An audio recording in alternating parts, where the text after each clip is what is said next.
غوثیہ خود حضرت نے تعلیم فرمائی ہے. بس یہ سن لو, کل کا دن ہے, ویسے تو آپ روز پڑھ سکتے ہو, لیکن یہ غوث پاک نے ایک نماز سکھائی ہے. پڑھنی اللہ کے لیے, پڑھنی طریقہ غوث پاک کا. فرمایا جو کسی کو جائز حاجت ہو, کسی کی مراد ہو, وہ 2 نفل پڑھے نماز حاجت. اس کا نام ہے نماز غوثیہ. 2 رکعت, ہر رکعت میں سورہ فاتحہ کے بعد 11 مرتبہ سورہ اخلاص قل ہو اللہ. کتنی مرتبہ؟ 2 رکعتیں پڑھنی ہیں. وہی طریقہ نماز کا, صرف 11 مرتبہ قل ہو اللہ شریف. جب 2 رکعتیں ہو جائیں تو پھر 11 مرتبہ درود شریف پڑھے. کتنی مرتبہ؟ اور بغداد کی طرف 11 قدم چلے.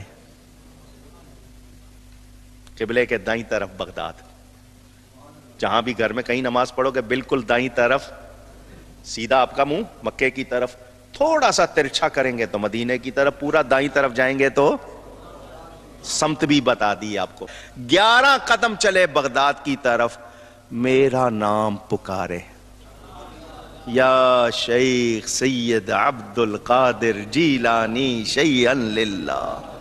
اپنی حاجت بیان کرے, مجھے اللہ پر یقین ہے اللہ اس کی حاجت پوری کر دے گا. یہ نماز غوثیہ کون سی نماز ہے؟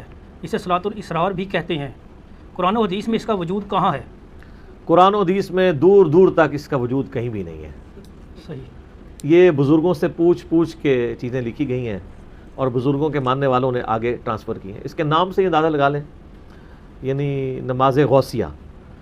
شیخ عبد القادر جیلانی رحمہ اللہ تعالی المتوفی 571 ہجری,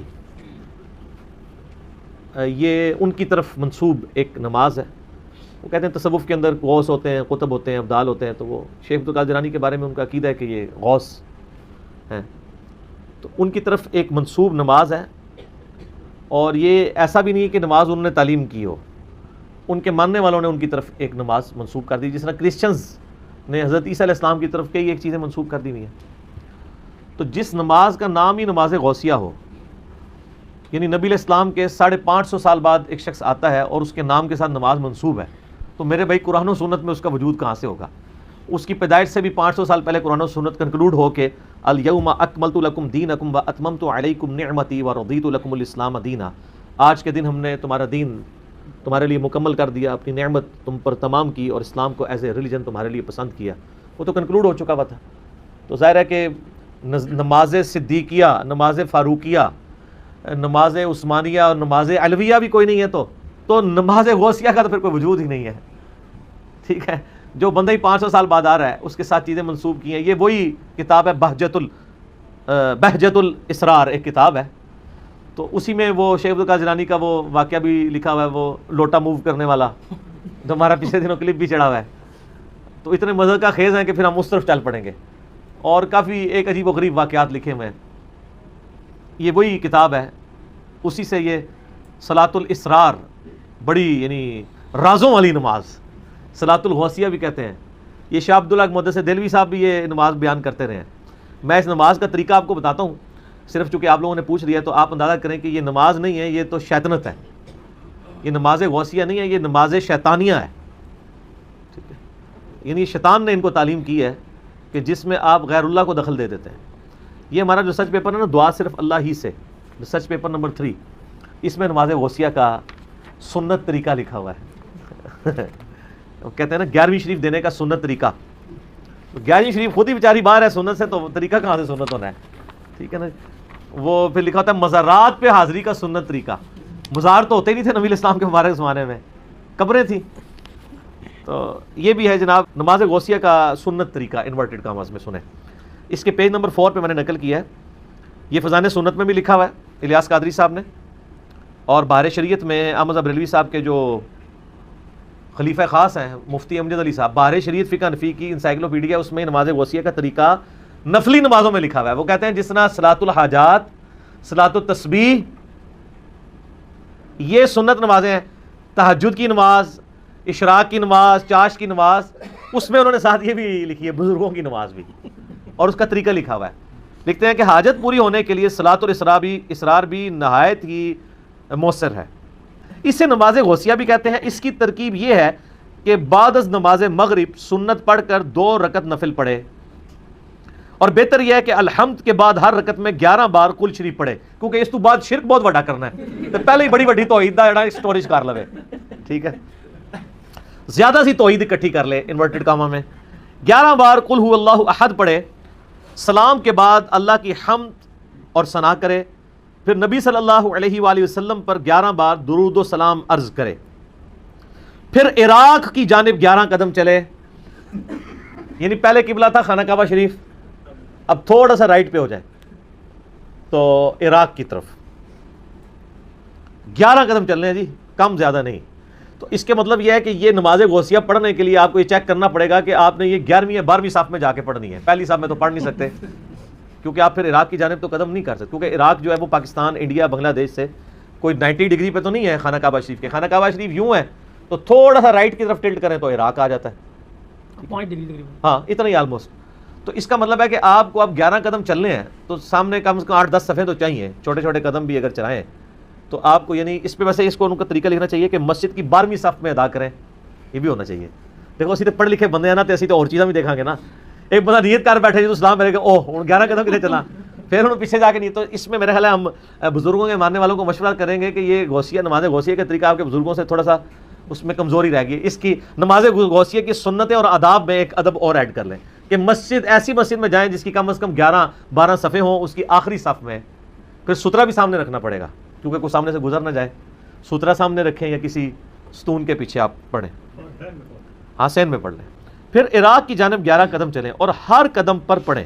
نعوذ باللہ. اب پڑھنا کیا آپ, یعنی یہ شرکی الفاظ دیکھیں. وہ کہتے ہیں 11 قدم چلیں اور ہر قدم پر کہے یا غوث الثقلین, اے جنوں اور انسانوں کے فریاد رس, یا کریم الطرفین, اور اے ماں اور باپ دونوں کی طرف سے عالی شان والے, یعنی حسن و حسینی تھے نا حضرت شیخ عبد القادر جیلانی. اغثنی, میری مدد کیجئے, میری فریاد رسی کیجئے. ومددنی, اور میری مدد فرمائیے. فی قضاء حاجتی, اس حاجت کے پورا ہونے میں. یا قاضی الحاجات, اے حاجتوں کے پورا کرنے والے. لعنت اللہ علی الکاذبین ولا حول ولا قوۃ الا باللہ العلی العظیم. یہ سر, یہ جو سلسلہ نقشبندیہ کے اندر جو ختم پڑھے جاتے ہیں نا, اور سلسلہ قادریہ کے اندر جو ختم پڑھے جاتے ہیں, ان میں وہ جو اللہ تعالیٰ کے لیے لفظ استعمال کرتے ہیں وہ یا قاضی الحاجات, ان کو یہ سمجھ نہیں آتی. ایک جگہ اللہ کے لیے استعمال کرتے ہیں, دوسری جگہ وہی الفاظ شیخ عبد القادر جیلانی کے لیے, جو فوت ہو کے جا چکے ہیں, ان کو پتہ بھی نہیں ہے. تو کہتے ہیں یہ آپ کریں تو وہ آپ کی مدد کو پہنچیں گے. اور اس طرح کی یہ باتیں لکھی ہوئی ہیں. اس پہ میں نے آیت نقل کی تھی, وہ سورہ الاحقاف کی آیت نمبر 5 اور 6. وَمَنْ أَضَلُّ مِمَّنْ يَدْعُو مِن دُونِ اللَّهِ, اس سے بڑھ کر گمراہ کون ہے جو اللہ کے علاوہ اور ہستیوں کو پکارے. مَن لَا يَسْتَجِيبُ لَهُ يَوْمِ الْقِيَامَةِ, جو قیامت تک اس کی بات نہیں سن سکتی. وَهُمْ عَنْ دُعَائِهِمْ غَافِلُونَ, بلکہ وہ تو ان کے پکارنے سے خود ہی غافل ہیں. وَإِذَا حُشِرَ النَّاسُ, اور جب قیامت والے دن لوگوں کو جمع کیا جائے گا. كَانُوا لَهُمْ أَعْدَاءً وَكَانُوا بِعِبَادَتِهِمْ كَافِرِينَ, تو وہ خود ہستیاں ان کی دشمن بن جائیں گی اور وہ ان کی عبادت کا انکار کر دیں گی.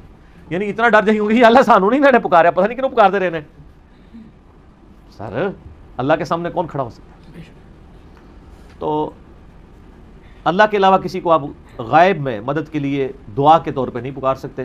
یہ سچ پیپر پورا پڑھیں. ہمیں نبی علیہ السلام نے تعلیم جو کیا, یہ تو تھی نماز غوثیہ. اب آپ وظیفہ محمدیہ سن لیں صلی اللہ علیہ وآلہ وسلم. لا الہ الا انت سبحانک انی کنت من الظالمین, اور یا حی یا قیوم برحمتک استغیث, اور حسبنا اللہ ونعم الوکیل. یہ 3 وظائف ہیں جو نبی علیہ السلام نے تعلیم فرمایا ہے.